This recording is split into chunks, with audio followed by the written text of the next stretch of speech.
అరే ఫస్ట్ ఆగురా, ఏడికి ఇప్పుడు పోయేది? నాకేమిరిక బావా, నువ్వు వస్తున్నావు అని నేను వస్తున్నా. నువ్వు పోతున్నావు నేను వస్తున్నారా అని అవ్వ. అదేదో అంటు గారు మా చెల్లె ముంగట బాగా సంపాదిస్తాను నడుతీ కదా. అవునుగా బావా, ఎట్లా చేద్దామంటావే? అది తెలితే నాకేం తెలుసురా, నేనే చెప్తుంటిని. ఎవరైనా నరికితే ఇప్పుడు ఎట్లా చేద్దామే అది? కష్టం పగని కూడా రావద్దురా నీ అవ్వ. ఇప్పుడు ఏం చేద్దాం అది చెప్పు ఫస్ట్. నీ ఏదో ఒకటి చేద్దాం, దానికి భయపడేదేందే?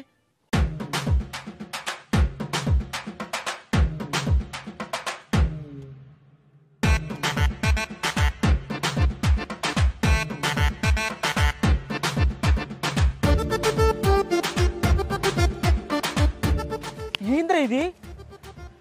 ఒక్క తీసిన బావా. అరే ఏంద్రా, చెల్లెతో ఏదో పొడుస్తా అన్నది గిదేనారా పొడుచుడు? మరి ఏం చేయాలి బావా? ఏం చేయను సమ్మదైతే లేదే.